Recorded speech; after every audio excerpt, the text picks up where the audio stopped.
اچھا علی بھائی اگلا سوال ہے کہ درود شریف میں آل محمد سے مراد کیا نبی صلی اللہ علیہ وآلہ وسلم کی اولاد یعنی اہل بیت ہیں، یا کہ روحانی اولاد کے طور پر پوری امت ہی اس میں داخل ہے؟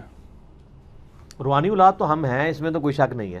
قرآن میں ہے نا، النبی اولیٰ بالمؤمنین من انفسہم وازواجہ امہاتہم، نبی علیہ السلام مومنین کی جانوں پر ان کی جان سے بھی بڑھ کر حق رکھتے ہیں، اور نبی کی بیویاں امت کی مائیں ہیں، تو لہٰذا نبی علیہ السلام امت کے روحانی باپ ہوئے اور ہم نبی صلی اللہ علیہ وآلہ وسلم کی روحانی اولاد ہوئے۔ لیکن ایز فار ایز درود شریف از کنسرنڈ، تو اس میں آل محمد سے مراد نبی علیہ السلام کی روحانی اولاد نہیں ہے، بلکہ آپ کی بیگوٹن اولاد ہے۔ اور وہ غدیر خم کی حدیث میں زید بن ارقم نے بتایا وہ اہل بیت کون ہے: آل عقیل، آل جعفر، آل عباس اور آل علی۔ ویسے شیعہ تو صرف آل علی کو ہی لے کے چل رہے ہوتے ہیں، لیکن یہ سارے نبی علیہ السلام کا ہاشمی خاندان سب کے سب اہل بیت ہیں۔ درود ابراہیمی میں بھی آل محمد سے مراد اہل بیت محمد ہے صلی اللہ علیہ وآلہ وسلم، وہ قیامت تک جو ہاشمی خاندان ہے، کیونکہ صحیح بخاری میں یہ حدیث ہے کہ صحابہ نے کہا ہم نے آپ سے سلام تو سیکھ لیا، آپ ہمیں وہ درود سکھائیں جو ہم آپ اور آپ کے اہل بیت پہ پڑھیں۔ وہاں آل کا لفظ نہیں ہے، اہل بیت۔ تو آپ میں سے، ہم میں سے کون بندہ ہے جو دعویٰ کرے گا کہ میں اہل بیت ہوں، سوائے وہ جو سید ہے؟ غیر سید تو نہیں کہہ سکتا میں اہل بیت رسول ہوں۔ تو بخاری کے الفاظ ہیں آپ ہمیں وہ درود سکھائیں جو ہم آپ کے اہل بیت پہ پڑھیں۔ تو نبی علیہ السلام نے کہا کہ پڑھو اللہم صلی علی محمد وعلی آل محمد کما صلیت علی ابراہیم۔ تو آل کی ڈیفینیشن نبی علیہ السلام نے خود اہل بیت سے کی ہے۔ وہ کہتے ہیں نہیں دیکھیں قرآن میں آل فرعون کا بھی ذکر ہے، فرعون والے، تو یہاں آل محمد سے مراد محمد والے، تو محمد والے ہم بھی ہیں۔ یہ چیزیں سب اس وقت تک تھیں جب تک نبی علیہ السلام اسے کیٹاگرائز کر کے خود کلیئر نہ کرتے۔ اگر یہ بخاری کی حدیث نہ ہوتی نا تو آپ کرالری کے طور پہ بے شک پوری امت کو بیچ میں شامل کر لیتے، لیکن چونکہ نبی علیہ السلام نے اس کو کلیئر کٹ یہ بات کر دی ہے، آپ سے جو سوال ہوا ہے تو آپ نے اس میں اہل بیت کو ہی شامل کیا ہے، باقی لوگوں کو نہیں۔ باقی تو ہم اس کے ساتھ بہت کچھ لگا دیتے ہیں، وَأَصْحَابِهِ وَعُلَمَاءِ مِلَّتِهِ، وہ بھی بریلوی ہی و دیوبندی ہی۔ ظاہر ہے علماء ملتی جب کوئی بریلوی کہہ رہا ہوگا تو وہ اپنے علماء کو کہہ رہا ہوگا، دیوبندی علماء کو علماء ملتی نہیں کہہ رہا ہوگا، ٹھیک ہے نا جی۔ اور پھر آگے وہ کہتے ہیں اولیاء امتی ہی، اولیاء بھی اپنے فرقے کے۔ تو بس ادھر تک ہی رہے ہیں، اللہم صلی علی محمد و آل محمد، ٹھیک ہے۔ باقی رہ گئے ادر دین اہل بیت جو لوگ فوت ہو چکے ہیں، ان کو ہماری دعاؤں کا حصہ ویسے ہی مل رہا ہے، وہ تو ہم پہ واجب ہے۔ ربنا اغفر لنا ولاخواننا الذین سبقونا بالایمان، اہل ایمان کی نشانی ہے کہ وہ اپنے مرے ہوئے لوگوں کے لیے دعا کرتے ہیں۔ تو ہم دعا جب کرتے ہیں اللہم ربنا آتنا فی الدنیا حسنہ وفی الآخرۃ حسنۃ وقنا عذاب النار، پوری امت کے لیے دعا ہو رہی ہوتی ہے۔ لیکن درود کے اندر آل محمد سے مراد اہل بیت ہیں، بخاری میں واضح موجود ہے۔ اب مجھے کوئی عربی لنگوسٹک کی جتنی مرضی کہانیاں کرائے، اس کا اینڈ رزلٹ تو ہے کہ نبی علیہ السلام نے اس کو ڈیفائن کرنا ہے نا۔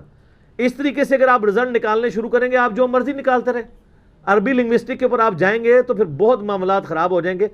اصطلاحاً معنی جو چل رہے ہوتے ہیں وہی لینے ہوتے ہیں، اور جب نبی علیہ السلام اس کی خود تشریح فرما دے پھر تو کسی کی جرت نہیں ہے کہ وہ یہ بات کر جائے۔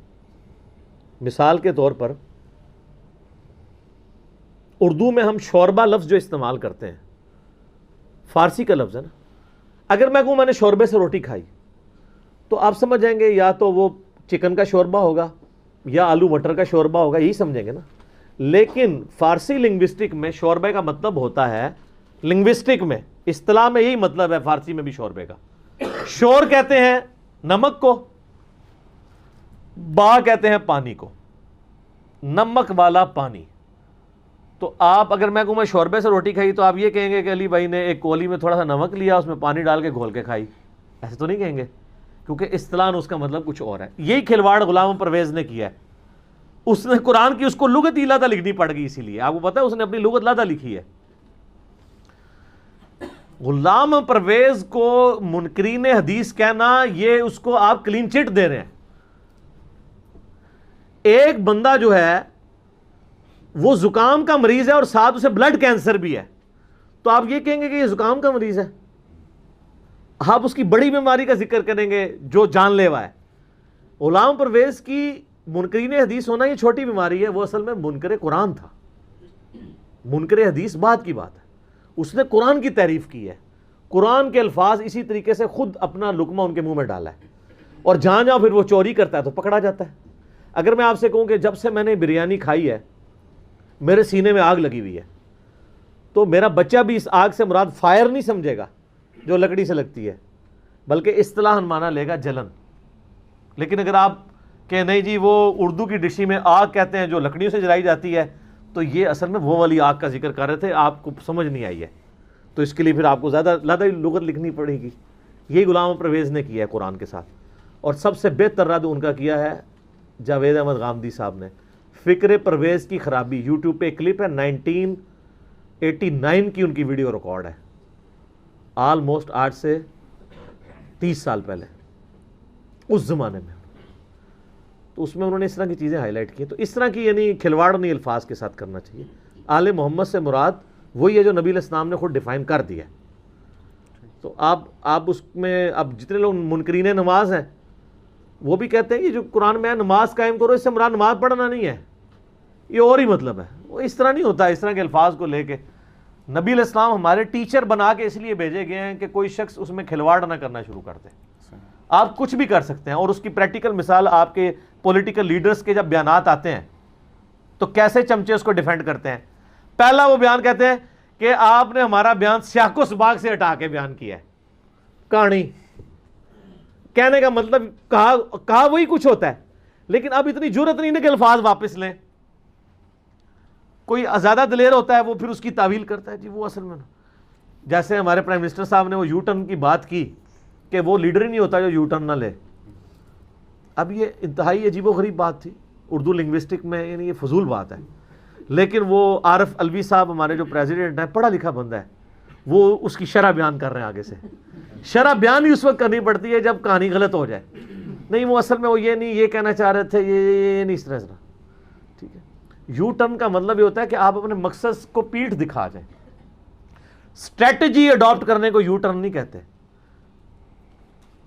انگلش میں جو یو ٹرن کا لفظ ہے وہ استعمال ہوتا ہے آپ اپنے ہدف سے ہٹ جائیں، یعنی جانا ادھر تھا یو ٹرن لے کے ادھر ہو گئے.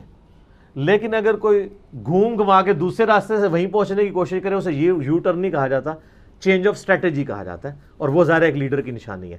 اور یہی تعویل بعد میں پھر ان کے ماننے والوں نے کی کہ وہ یو ٹرن سے مراد وہ والا یو ٹرن نہیں لے رہے تھے، لیکن عرف عام میں یو ٹرن سے مراد وہی ہوتا ہے. یہی ڈاکٹر سراج صاحب نے کیا. ڈاکٹر سراج صاحب اکثر وحدت الوجود، میں کہ سر تسی وحدت الوجود، جب میری ملاقات ہوئی 2008 کے اندر، وہ کہتے ہیں انجینئر صاحب میرا وحدت الوجود وہ نہیں ہے جو صوفیوں والا ہے، وہ ڈاکٹر اسرار کا وحدت الوجود کوئی اور ہے. اور میں نے کہا جی جب وحدت الوجود آپ بول رہے ہیں تو وہی مانا جائے گا جو اسٹیبلش ہے عرف عام میں.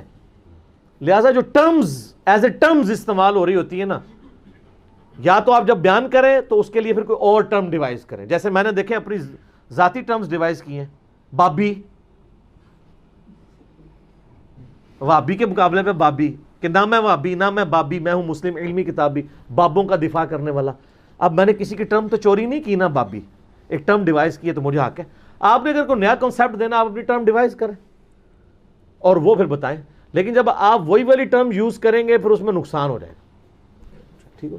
اچھا نبی آپ نے اہل بیت کا ذکر کیا، اس میں ایک پوائنٹ ہے وہ کلیئر کر دیں کہ حدیث قصہ کے اندر صحیح مسلم کے اندر جو اہل بیت ہیں وہ وہی ہیں جو پانچتن پاک کا کانسیپٹ دیا جاتا ہے. اور جب کہ آپ نے غدیر خم کی حدیث بیان کی اس میں اہل بیت سے مراد جو ہے یہ دو ڈیفرنٹ چیزیں آپ کمپیئر کر رہے ہیں نا. یہ تو اہل بیت کہا گیا نا دونوں. نہیں وہ تو اہل بیت ہے نا. یہ تو آپ اس طرح کہہ رہے ہیں اگر کسی اور حدیث میں آتا نا اس وقت تو انہوں نے اہل بیت ہونا تھا نا. حضرت حسن حسین کی شادی ہو کے ان کے بچے تو نہیں ہوئے ہوئے تھے نا، انہوں نے اہل بیت ہونا تھا نا. باقی نبی علیہ السلام کے جو باقی خاندان کے لوگ ہیں وہ اس میں الٹیمیٹلی شامل ہیں. غدیر خم کی حدیث میں اہل بیت، قرآن اور اہل بیت کا جو ذکر آیا صحیح مسلم کی، تو زید ابن ارقم نے خود ڈیفائن کیا نا کہ اہل بیت سے مراد کون سے ہیں. اور اس میں انہوں نے نبی علیہ السلام کی بیویوں کو بھی خارج کر دیا. انہوں نے کہا کہ جو یہ اہل بیت ہیں یہاں اہل بیت سے مراد حضور کی بیویاں نہیں ہیں، بلکہ اس سے مراد وہ ہیں جو نبی علیہ السلام کے دودھ کے رشتے کے لوگ ہیں جن پر قیامت تک کے لیے صدقہ حرام ہے. اور وہ ہیں آل عقیل، آل جعفر، آل عباس اور آل علی. اچھا مجھے بتائیں شیعہ سے ذرا پوچھیں یہ مسلم بن عقیل اہل بیت نہیں تھے؟ اہل بیت تھے۔ جب وہ کہتے ہیں اہل بیت کے اتنے لوگ شہید ہوئے، اس میں مسلم بن عقیل کو، تو مسلم بن عقیل تو آل علی تو نہیں ہے، عقیل تو بڑا بھائی تھا مولا علی کا، ان کی ڈاکٹرائن میں تو پھر وہ بھی فارغ ہو جائے گا اہل بیت سے، وہ ماننا پڑے گا۔ تو یہ ان کی بات بالکل غلط ہے، نبی علیہ السلام کے خاندان کی بات ہو رہی ہے۔